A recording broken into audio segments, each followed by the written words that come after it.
O primeiro dia foi marcante pelos aspectos iniciais da própria chegada do nosso presidente, com a recepção digna de um chefe de Estado reconhecido mundialmente, com a própria presença, como vocês mesmos viram, do primeiro-ministro Benjamin Netanyahu, honras, ministros da equipe do primeiro-ministro a nos receber. Então essa fidalguia demonstra a importância que o Estado de Israel deu a esta visita e de igual forma nós também a compreendemos como bastante importante dentro do conceito que o nosso presidente vem esboçando no que toca à diplomacia em amplo espectro. Só pode esclarecer para a gente, por gentileza, se esse escritório que vai ser aberto em Jerusalém tem status diplomático? Não tem status diplomático. O senhor pode explicar o que é esse escritório? É um escritório que vai tratar das questões de comércio, ciência, tecnologia, como foram apresentados a vocês por meio da própria declaração. Mas vai ser transferido de Tel Aviv para cá ou ele vai continuar existindo em Tel Aviv? Não, será criado um escritório aqui. Agora, qual é a necessidade de ter um escritório aqui se a embaixada está aqui a 65 quilômetros? É importante que também aspectos relativos a esses temas que foram citados sejam desenvolvidos aqui na cidade de Jerusalém. É um gesto político também, né, porta-voz? Bolsonaro vai visitar locais sagrados aos judeus, o Muro das Lamentações, também Santo Sepulcro, que é sagrado aos cristãos, mas não ao Islã, aos muçulmanos, e tudo aqui é muito próximo, né? Por exemplo, a esplanada das mesquitas. Por que isso? Isso não pode passar um simbolismo ruim para a autoridade da Palestina? Como que o senhor avalia isso? Cada coisa a seu tempo. O que o senhor quer dizer com isso? Que ele pretende visitar a Palestina? E a previsão dentro do planejamento do nosso presidente visitar vários países. Inclusive Inclusive a Palestina? Vários países. Mas não nessa viagem. Obviamente que não, porque não está dentro da programação. Então vai sua avaliação em relação aos acordos de cooperação? Eles foram excepcionais, foram dentro do espectro que ambos os países esperavam. Os nossos ministros e os ministros israelenses estiveram atentos aos detalhes a fim de que nós pudéssemos potencializá-los. Porta-voz, qual é a dimensão política da criação desse escritório aqui?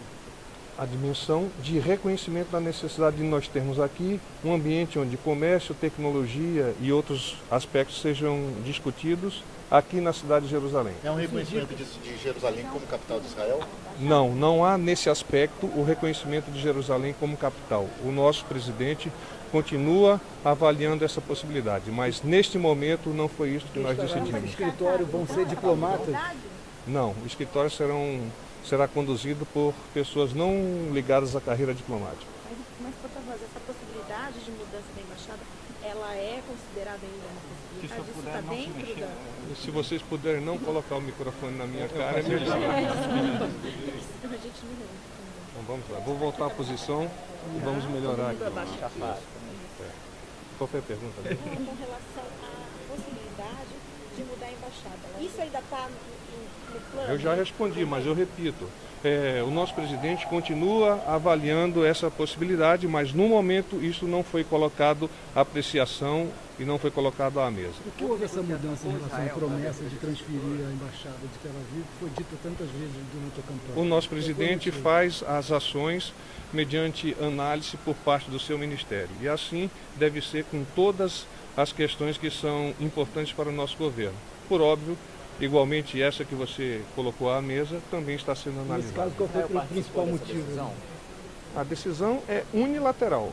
Qual é o principal motivo dessa mudança Não há motivo. posição? Toda vez que o nosso governo vai tomar uma decisão, em qualquer que seja o campo, ele busca uma análise consensual, pragmática, a partir de estudos realizados pelo nosso próprio governo. Estou perguntando quais são as razões que foram analisadas de forma pragmática. As razões nós não podemos esboçar as razões porque elas se tratam naturalmente de uma análise intramuros do nosso governo. Eventualmente, se necessário for, nós as colocaremos para vocês. Porta-voz, houve alguma espécie de comemoração no dia de hoje dentro da equipe presidencial em função do dia 31 de março, onde alguns chamam de golpe, outros de revolução, que aconteceu em 64? Esse assunto, no último briefing, nós já colocamos claramente para vocês que a presidência não comenta mais.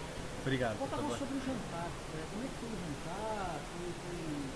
Foi algo além do que já foi anunciado aconteceu? Bom, agora no final uma troca. Na verdade, o nosso presidente recebeu 2 camisas do Exército da Força de Defesa de Israel e uma outra camisa. O jantar foi extremamente amistoso, num ambiente de família. O primeiro-ministro Benjamin Netanyahu e a sua esposa receberam o nosso presidente, o seu filho Flávio e o nosso ministro de Relações Exteriores, o nosso chanceler, em sua própria casa, e os assuntos foram naturalmente envolvendo o encontro, mas principalmente assuntos de família. Quem mais participou do jantar? Apenas essas pessoas e a equipe de apoio lá se encontrava. O presidente deu uma camisa do Brasil de presente também? Não, neste momento não fez uma retribuição. Eu não sei se está previsto fazê-lo. Em princípio, sim. O senhor disse que o presidente pretende viajar para outros países, mas as autoridades palestinas reclamam que o governo brasileiro nem respondeu aos convites para o encontro. O nosso Ministério das Relações Exteriores vai buscar esse contato para aclarar algumas dúvidas e colocar-se à disposição para estabelecer o link para futuras viagens a esses países e a outros países, como eu já disse inicialmente. Obrigado. Não temos a definição, mas sim o fato de irmos está definido, o quando ainda não temos. Quando o senhor fala Visita a esses países, a gente deve entender que o atual governo brasileiro reconhece a Palestina como um país? Nós temos relações diplomáticas com vários países e dentro desse aspecto é óbvio que nós temos a possibilidade de visitá-los quando convidados e quando há interesse da nossa parte. Isso inclui a Palestina? Todos os países que nós temos relações diplomáticas fazem parte dessa análise que eu vos apresentei. Reconhecemos a Palestina como país?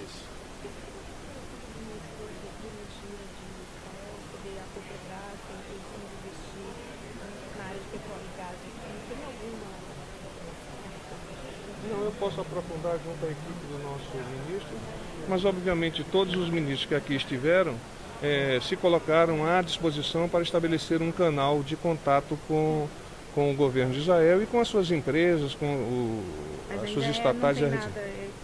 Não que eu tenha essa informação, tá bem? Obrigado. O presidente será o primeiro chefe de Estado estrangeiro a visitar o Muro das Lamentações, acompanhado do primeiro-ministro israelense. Por que o presidente decidiu aceitar esse convite, sendo o primeiro a fazer isso? Numa reta final de campanha, principalmente. O presidente não está analisando esta visita sobre qualquer aspecto que não apenas o emocional ou religioso. Lá ele depositará naturalmente os seus desejos, as suas orações, e assim nós devemos compreender essa ida ao Muro das Lamentações. Tá bom? Paz e bem para vocês, obrigado.